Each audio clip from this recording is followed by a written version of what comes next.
guys! Kami nga pala ang May Mag-meet! At ngayong araw, sasagutan namin yung mga katanungan tungkol sa pinanood nating pelikula ng naakarang video na Gomborza! Ang Gomborza nga pala isang pelikula tungkol sa tatlong paring Pilipino na may lahing Espanyol na sina Padre Mariano Gomez na ang aktor ay si Dante Rivero, si Cedric Juan bilang si Jose Burgos, at si Anchong D bilang Jacinto Zamora. Sila ay ibinitay noong 1872 sa utos ng mga Kastila bilang pagtatakot sa mga Pilipino nais maghimagsik laban sa mga Espanyol. So, panakita sa pelikula na ito kung paano sila nasangkot at pinarusahan sa mga Espanyol dahil sa pag-aalsa sa Cavite, kahit na wala namang kinalaman patungkol dito. Ang pagkabantay naman nila ay gumising sa diwa ng mga Pilipino para magsimula ng revolusyon at nagsilbing bilang inspirasyon ni Jose Rizal sa kanyang nobelang El Filibusterismo. So, magsisimula tayo dito ang ating mga hiwagang katanungan. So, yeah, ang first ay ako. Ang katanungan ay mula kay Ryan Artigas Matigas. Shout out sa iyo, girl. Shout out. So, napapanahon ba ang paksa na malakas ba ang dating o impact sa manonood at ito ba ay nakakatimo sa pag-isip at puso? Akma ba ang tema na ito sa panahon kung kailan ito nagawa o sa lahat ng panahon? So actually ang kanilang tema ay yes, naaangkop naman sa panahon nito dahil alam naman natin na nangyari ito noong 1872. Ang hindi lang angkop ay yung timeline ni Jose Rizal at kung kailan nangyari ang pagpriso sa nanay ni Jose Rizal doon. So, actually, ginawa lang iyon na nandun si Jose Rizal para sa dramatic na plot. So, next question. Akin na! Okay. Ito ay galing kay Burger Patty 12. Shout out! Shout out! Okay, go. Ang kanyang katanungan ay, maayos ba ang pagka-edit sa pelikulang Gomborza? Makatotohanan ba ang special effects, animasyon, at paggamit ng computer graphics? Opo, maganda ang pagka-edit ng pelikulang Gomborza. Pero parang putol siya kasi ang point of view ay kay Burgos lamang at hindi sa iba, walang masyado sa ibang mga martyr. Hindi natin alam kung saan galing sila, Jacinto Zamora, yan. At opo, angkop naman ang mga special effects, animasyon, at paggamit ng computer graphics sa pelikulang Gomborza. Magaling. Di ba nanalo yun sila? Sa MMF. 2023. Pupunta naman tayo ngayon sa isa pang katanungan galing sa ating mga viewers. Okay, ang katanungan niya ay... Sino kaya yan? Hello, drum roll! Ang tanong ay galing kay... Justal! Akma ba ang musika at nababagay ba sa tema ang eksenang ipinapakita sa pelikula na nakadagdag ba sa emosyon ang mahusay na paggamit ng tunog? Ang sagot ko ay oo. Akma sa kahuling parte nung ginarote ang Gomborza, may maririnig kayo na tunog ng mga drums. At yung mga drums ay sumisimbolo ng paparating na kamatayan at ang pagpukaw sa mga damdaming nasyonalismo ng Pilipino. At ito ay nagbibigay sa mga manonood ng damdaming tense at parang parang napaparelate yung mga Opo. ng mga audience. So like parang feel mo talaga yung pinapanood mo. Feel. Okay. Okay. So ang next question naman ay mula kay Erica Arapan. Okay. Shout out dyan! I'm guessing your name is Erica. Shout out sa'yo. At ang kanyang tanong naman ay, nalinaw ba ang karakterisasyon ng tauhan o makatotohanan ba ang mga ito? Angkop ba ang pagpaganap ng mga artista sa pelikula?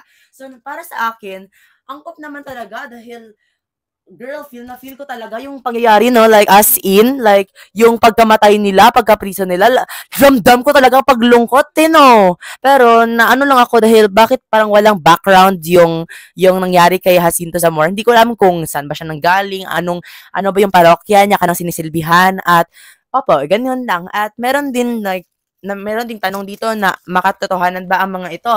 Ang karakterisasyon ka Jose Rizal ay hindi siya angkop dahil gaya ng sinabi ko kanina, hindi naman siya nandun dapat kasali sa pagpagarote nila Mariana Gomez at yun, mga pangyayari na hindi dapat angkop sa ganong timeline. So, yun lang po. Pero, on overall, maganda naman. Yeah. Katotohanan naman. Yeah. It's my turn! Sino kaya ito? Ikaw ang bumasa. Okay, go. Akong babasa ha. Mula siya kay Fritz.Guapo Dandan. Hala, maayos ba ang mga anggolong kinunan? Tama ba ang timpla ng ila batay sa mga pangyayari o sitwasyon? Nasang-ayon ako sa iyong tatanungan pero sa iyong username parang hindi kasi. Shoutout na lang sa iyo. Opo!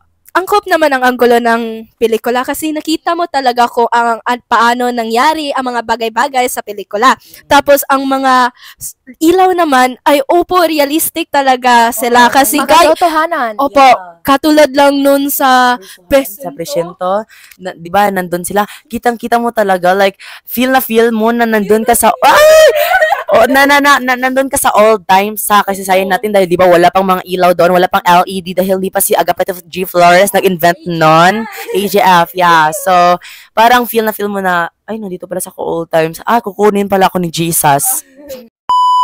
Go. Vintage vibes talaga siya. Yeah. So, next pupunta naman tayo sa sunod na katanungan. Sino kaya ang ating lucky winner? Ang ating lucky winner ay si Daniel Padaplin. Wow! Ang ganda ng Shout out! Shout out! Bago lumabang istorya, ito ba ay ordinary or gasgas na at nauulit-ulit na rin sa ibang pelikula? Malinaw ba ang pagkakalahad ng istorya at nakakapukaw ba ito ng interes? Ang dami mo namang tanong din. Ang sagot ko dyan ay ang production ng istorya ay bago, ngunit ang kwento ay luma. Base ito sa nobelo ni Jose Rizal na El Filibusterismo. Ito ay hindi ordinary, ibig sabihin ito ay unique. Yeah, unique! Sagot ko na katanungan mo nga paulit-ulit ba ito? Hindi ito paulit-ulit dahil sa pagkakaalam ko, ito lang yung first na gumbursa na movie di ba? Di ba?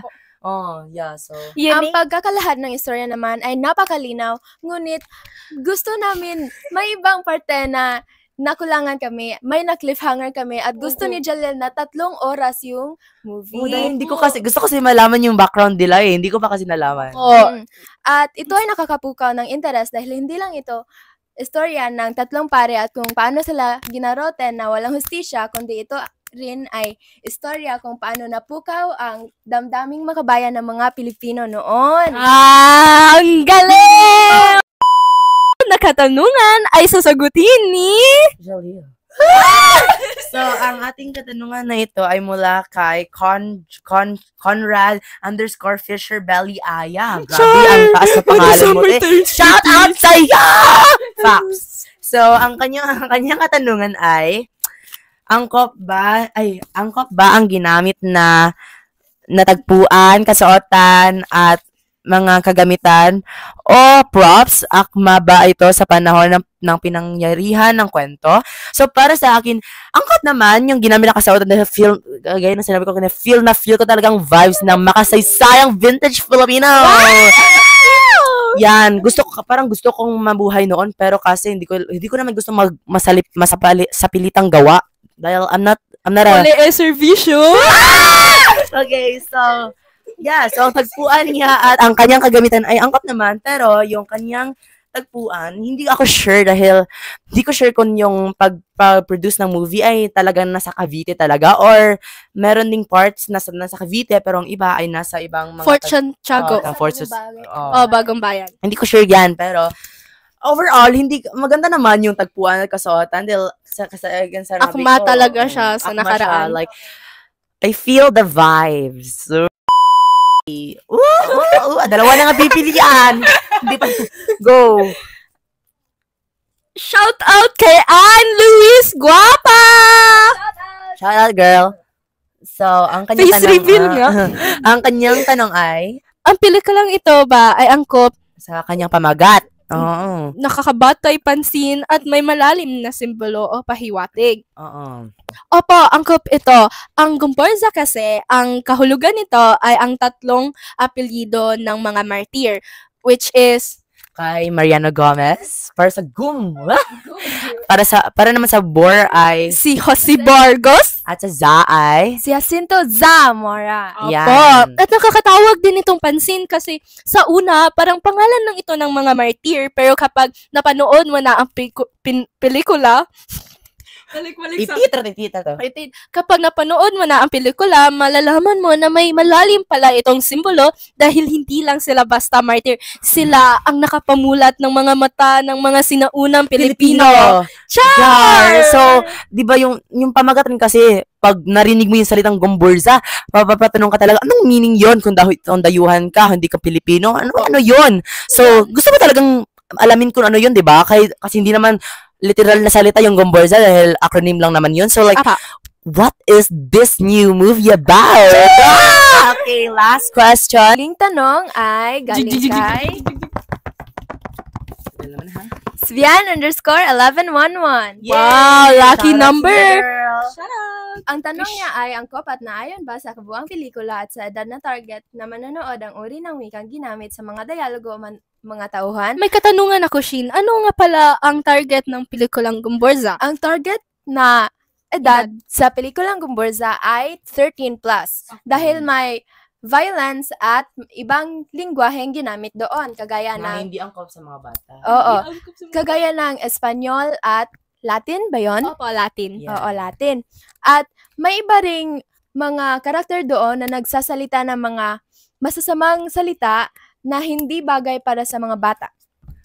At yan lang pong lahat para sa aming pagsasagot sa inyong mga katanungan. Huwag kalimutang Like! At subscribe. para kayo'y may chance para manalo ng iPhone 20. So, yeah guys, as again, we are the May Mag-meet! Paalam! Don't forget to smile! Yeah! Bye!